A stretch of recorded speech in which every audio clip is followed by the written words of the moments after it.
En Afrique, lorsqu'un vieillard meurt, c'est toute une bibliothèque qui brûle, dit Amadou Ampateba, qui compare la mort d'une personne âgée à la perte d'une bibliothèque qui renferme plusieurs livres, c'est-à-dire une énorme connaissance. Dans la tradition africaine, une personne âgée doit être considérée avec respect.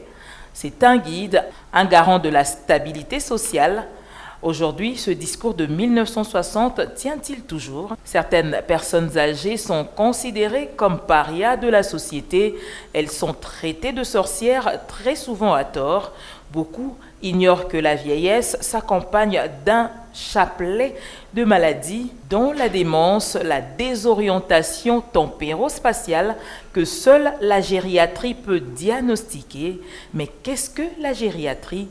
Réponse au cours de cette émission. Mesdames, Messieurs, bienvenue. N'oubliez pas, prenez note.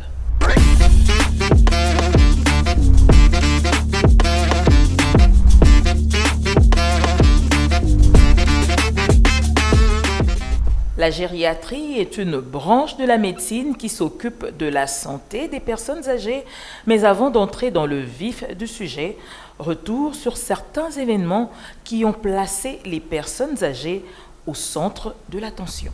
La tête coincée entre les barreaux d'un portail, une personne âgée est au centre de l'attention au milieu d'une foule. L'on peut apercevoir un badaud tentant désespérément de libérer la personne âgée. Ce genre de situation attire très souvent la curiosité des Quinoises et Quinois. La vieillesse n'est pas une maladie, mais bien de pathologies sont liées à cette étape de la vie, au nombre desquelles la démence, la maladie d'Alzheimer. Certaines personnes âgées peuvent perdre la raison, la mémoire et même souffrir de désorientation tempérospatiale, autrement dit, avoir des difficultés à s'orienter à la fois dans le temps et dans l'espace. Un vieillard peut oublier le chemin de son domicile dans son propre quartier. Certains ne sont plus cohérents dans leurs réflexions. Incompris, ils sont traités de sorciers et leur image balancée sur les réseaux sociaux à l'instar de celle-ci. Oh, mais là, ndoki. Ozana bana boni. Ozana bana boni.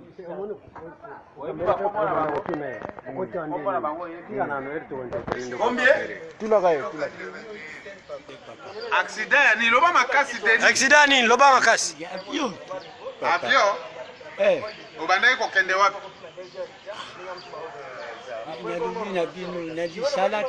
Nali sala? Osiko okomi andenge nini?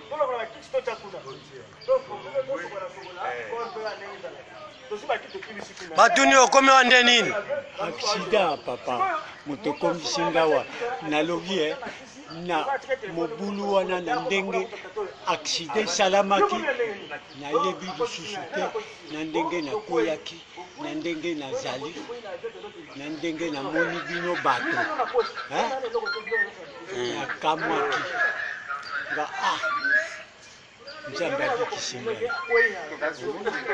makambo na lobi na bato yango wana. Mena tuni yo papa, avion wana bomatelaki avion wapi? Sasa na aeroport nini na Kishasa? Aeroport na biso komo nango nini?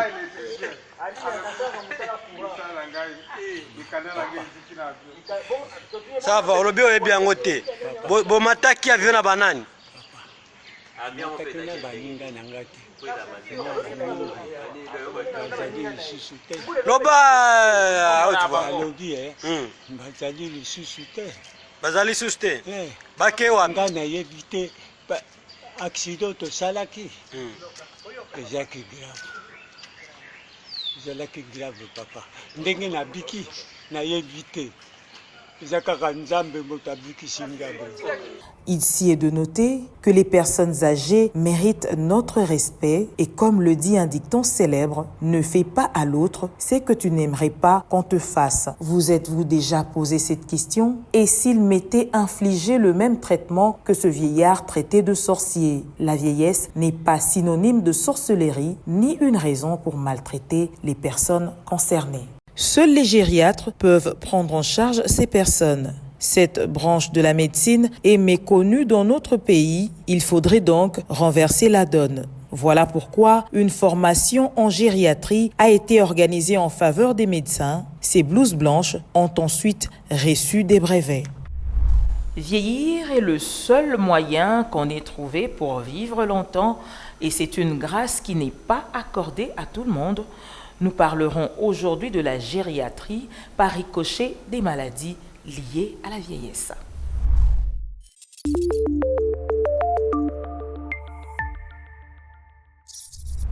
Oui, la gériatrie, c'est une branche, une spécialisation de la médecine qui s'occupe de la prise en charge de personnes du troisième âge.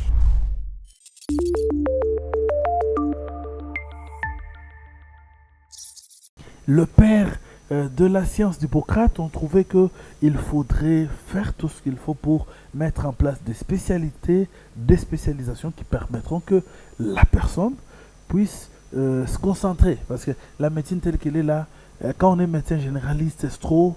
Mais pour arriver à perfectionner une branche, il faut se spécialiser. Voilà pourquoi c'est depuis les années 60-70 que l'on a compris qu'il faudrait mettre en place une médecine qui est spécifique de personnes de tel âge. Pourquoi? Parce qu'il y a de pathologies qui surviennent à tel moment, mais que les communs des mortels, ou parfois le médecin généraliste appelle la sorcellerie. Mais les gériatres vont comprendre ça, que c'est vraiment une pathologie sénile. Parce que, dit-on, la jeunesse est une force, la vieillesse est une grosse idée.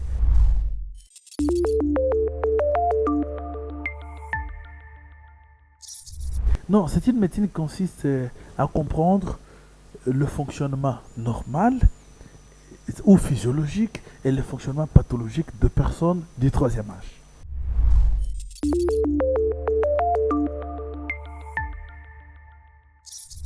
Oui, mais toute chose à savoir, c'est que toute personne vieille a été adulte, a été enfant, a été adolescent, a été nouveau-né. Vrai ou vrai? Vrai, n'est-ce pas? Et là, c'est un point. Un autre point à savoir, c'est que toute personne qui se retrouve aujourd'hui, qui a pris l'âge jusqu'à arriver au troisième âge, ou personne âgée, a d'abord toutes les pathologies et pendant l'adolescence, l'enfance et tout, mais il y a une accentuation de certains signes ou de certaines pathologies. Dit à quoi? Dit d'abord au fait que au niveau du corps humain, chaque jour ici, nous avons ce qu'on appelle le métabolisme. Le métabolisme, c'est quoi? C'est la production des éléments nutritifs pour le corps humain ainsi que l'élimination des déchets. Mais les déchets du corps humain ne s'éliminent pas toutes ou tous. Ok? Cela fait que cette accumulation petit à petit des déchets du corps humain, quand vous êtes enfant, quand vous devenez adulte, pubère, quand vous devenez adolescent, quand vous devenez adulte, mais au nombre d'années que vous faites, ça s'accumule, ok?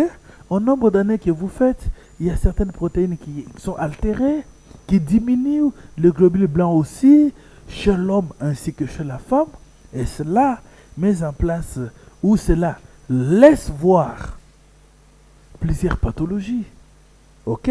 Il y a plusieurs pathologies, plusieurs maladies qui surviennent, comme par exemple la désorientation temporo-spatiale. Ça veut dire le fait qu'un vieillard, quelqu'un de troisième âge, peut venir chez lui, par exemple, c'est à Bandal, mais il vient, il est à Kalamou, devant une porte, il vous dit que c'est chez lui. Je vis dans une vidéo qui circule sur la toile, devant une paroisse, j'ai encore la vidéo, devant une paroisse, où il y a eu quelqu'un de troisième âge qui a fait entrer la tête dans un trou et c'était une clôture. Mais les gens vont dire peut-être que c'est la sorcellerie. À Selema, où il y a un vieillard, une personne de troisième âge qui a été tuée l'année passée, juste parce qu'au lieu d'aller dans une maison, il est allé dans une autre.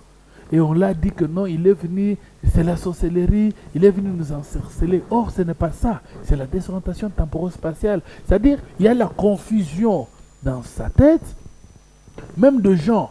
Il peut voir comme ça, parfois il ne vous reconnaît plus par le nom. Vrai ou vrai? Ok? Maintenant, dites-moi, face à une personne comme ça, il faut des médecins qui en sont spécialistes, qui ne vont pas dire que c'est la sorcellerie. Parce qu'en Afrique, quand quelqu'un a vieilli, il devient ipso facto sorcier.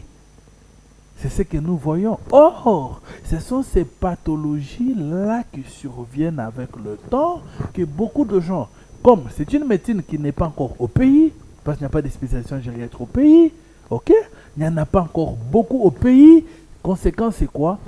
Parce que, vous savez, laissez-moi vous faire rire, quand on étudie la médecine générale, on se pense avoir tout connaître. Mais quand on va en spécialisation, on arrive à découvrir beaucoup de choses.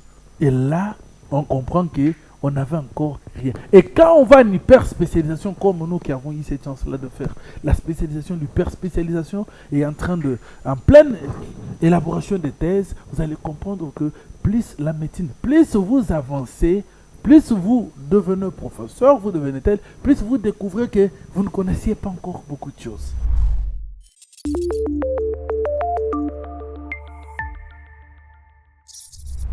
La logorée, ça s'appelle la logorée sénile. C'est la logorée sénile. Face à la logorée sénile, qu'est-ce qu'il faut faire? Ce sont des pathologies. Parce que j'étais en train de citer avec des exemples à l'appui. Ok? Il y a la logorée sénile, il y a la démence sénile.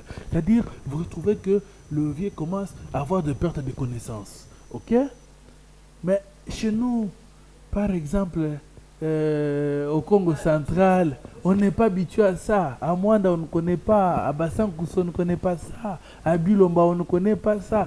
Et partout là, on va dire non. C'est lui qui... On trouve par exemple, il est là en train de pleurer lui seul, ok? Il pleure seul comme ça, sans rien. Et on dit non, non, il pleure, il a mangé peut-être, il a la sorcellerie. La nuit, il ne sait pas bien dormir parce qu'il y a perturbation du rythme circadien chez le vieillard. Vous comprenez? Donc, pendant que cette personne a une perturbation des rythmes circadiens, ça fera que pendant que les autres dorment, lui ne va pas dormir ou elle ne va pas dormir. La nuit, il va se parler seul. Ok?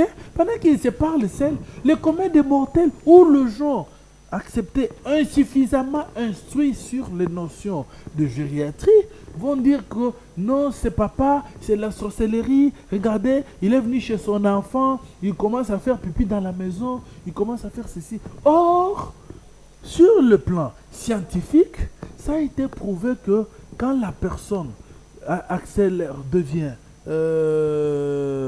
avance en âge, ces signes-là surviennent. Il y a perturbation de l'homéostasie. Il peut être là pendant que vous tous vous avez chaud, lui a froid.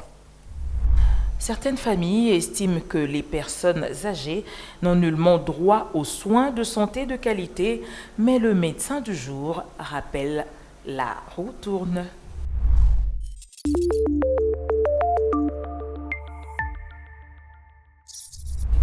Oh là là, Dieu, quand il a créé l'homme, il a mis en nous l'espoir de la vie éternelle.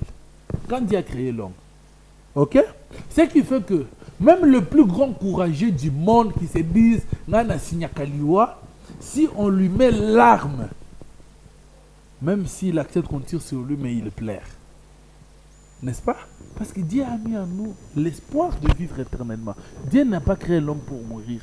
Dieu a créé l'homme pour vivre éternellement. Ça, c'est dans la Bible. C'est quand nos premiers parents, Ève et Adam, ont eu à pécher, manger le fruit du jardin, que Dieu leur a jeté le sort de la mort.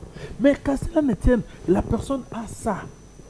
C'est ce qui fait que vous verrez parfois les gens qui vieillissent, ils restent dans les postes, parce que les gens ont dans leur tête l'éternité. Ok? Pourquoi soigner la personne du troisième âge? Parce que nous en avons besoin. Même un papa qui meurt à 100 ans, les ans, on fait le deuil, vrai ou vrai? Vrai. Même quelqu'un qui meurt à 100 ans, on fait le deuil, on les pleure. Je n'ai pas encore vu un enfant dont le papa a atteint 95 ans, il ne va pas mourir, l'enfant laisse les cadavres de son père et va faire la fête pour dire que papa était déjà âgé. Je n'ai pas encore vu ça. C'est-à-dire toute personne, quel que soit son âge, on a besoin de lui. Parce que ne dit-on pas qu'en Afrique, quand un vieillard meurt, c'est toute une bibliothèque qui brille. L'a dit Amadou Ampateba, qui est un écrivain sénégalais. C'est-à-dire, nous avons besoin de tout le monde. Même le vieux, parce que la vie, c'est Dieu qui nous donne, c'est Dieu qui la retire. À cet effet, nous, en tant que médecins, notre problème n'est pas seulement de trouver la solution, de diagnostiquer la maladie, mais de trouver aussi la solution à la maladie. D'où, mutatis mutandi, quand nous allons devoir prendre par rapport à la personne, on étudie comment le fonctionnement du corps de la personne âgée. Maintenant, donc on reste seulement, on étudie, c'est fini. Non, on doit étudier aussi comment soigner.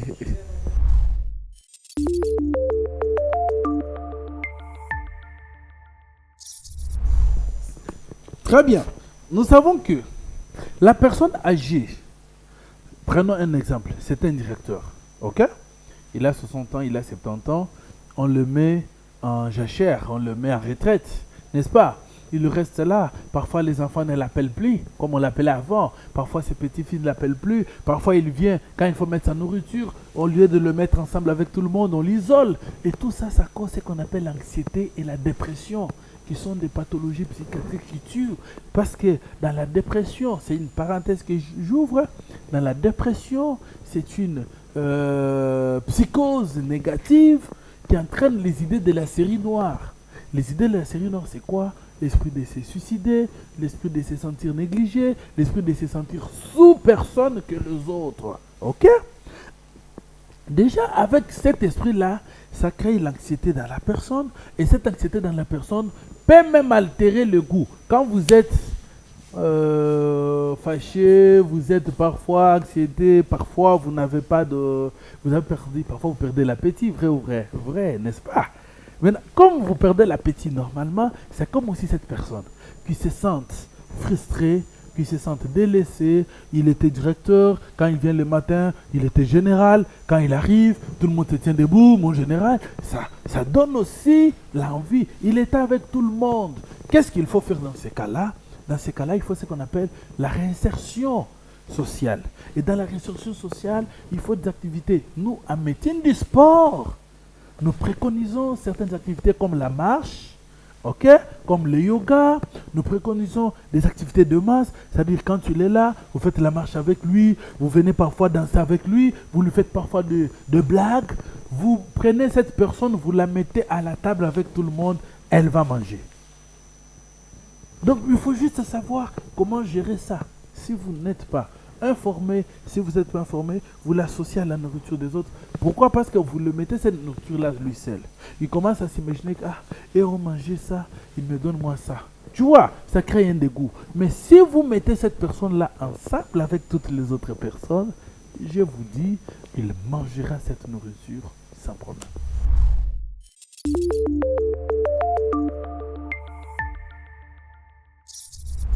Merci, coucou au coach Dr Julius Elumba, sophrologue congolais.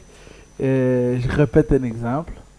Dans une famille, un papa était là. Il était déjà âgé, hein? Il était venu chez sa fille. Pendant qu'il mange, on lui donne les assiettes en porcelaine. Il les tient mal, ça se casse.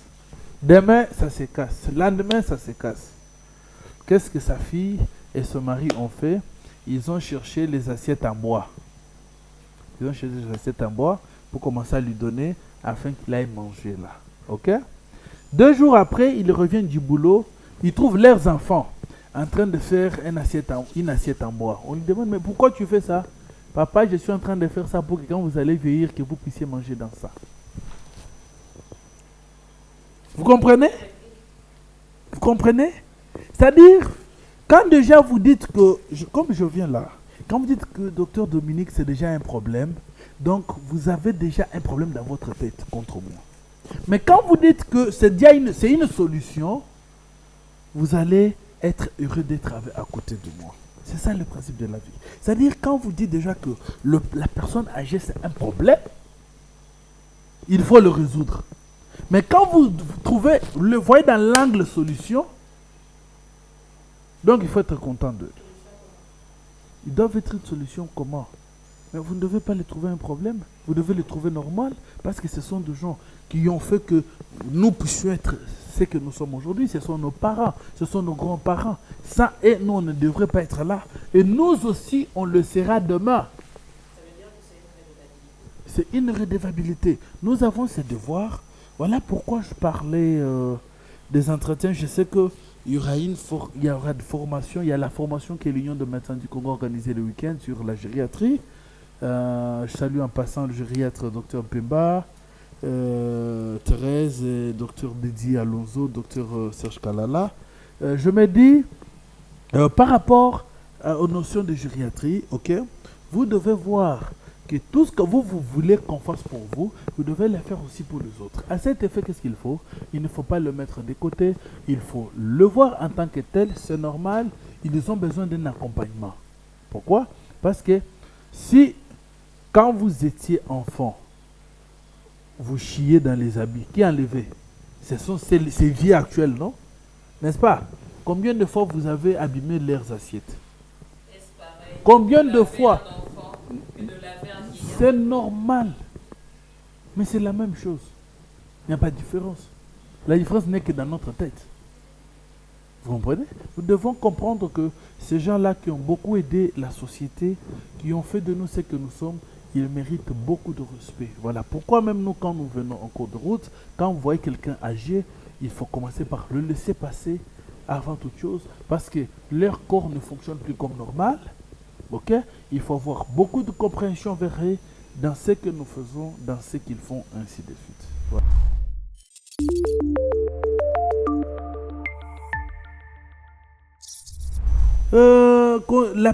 La vieillesse n'est pas une maladie. La vieillesse n'est pas une maladie. C'est comme la grossesse. Ce n'est pas une maladie. Ok? Par rapport aux pathologies liées au vieillissement, il y a les pathologies guérissables et les pathologies non guérissables. Parce que dans la vie, pas seulement chez le vieux, chez toute personne, il y a des pathologies contrôlables. Par exemple, le diabète, n'est-ce pas? Le VIH-Sida, l'hypertension artérielle et les autres sont des pathologies contrôlables. La gastrite, par exemple, sont des pathologies contrôlables. C'est-à-dire, il y a possibilité de mettre en place des idées, il y a possibilité de mettre en place tout ce qu'il faut pour accompagner ces gens-là à devenir ce qu'ils sont et à très bien passer leur vieillesse. Il y a beaucoup de possibilités.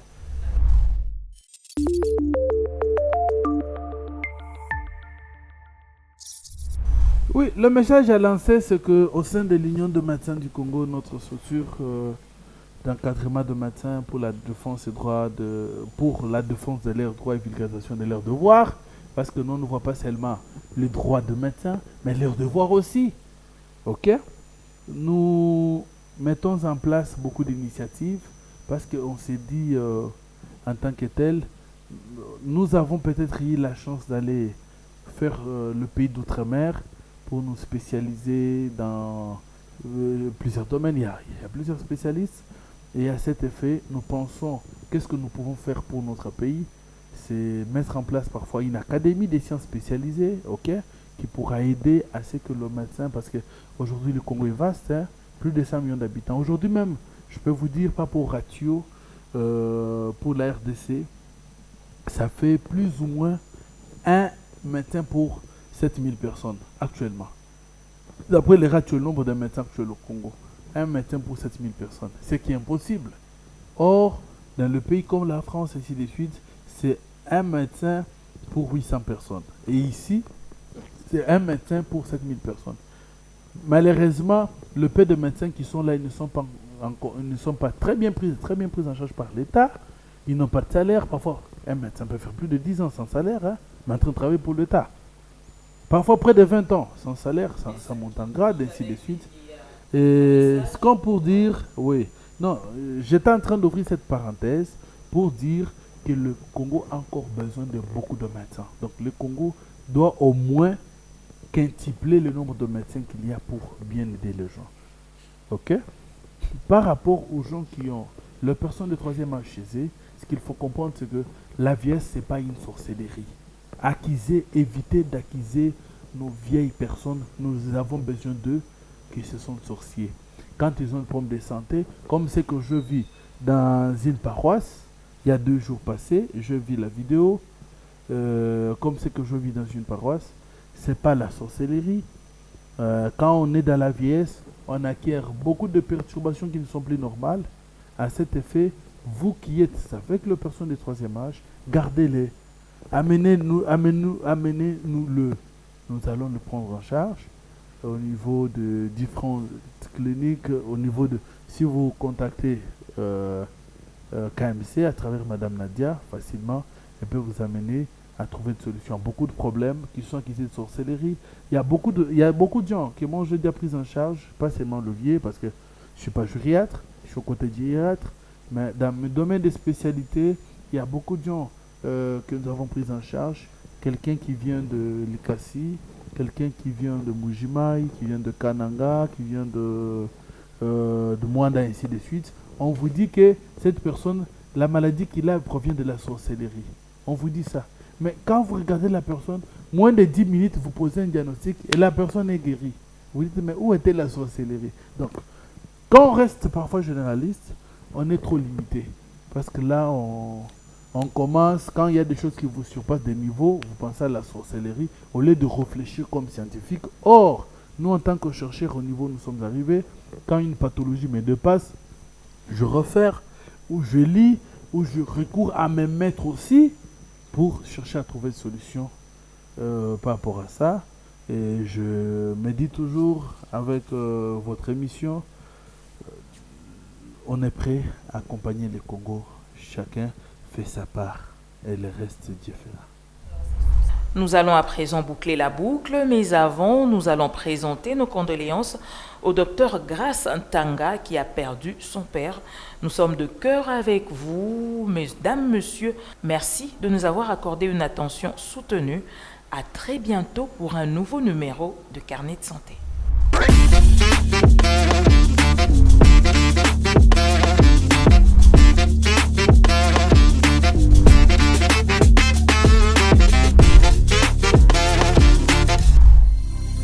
KMC TV, la télévision de la jeunesse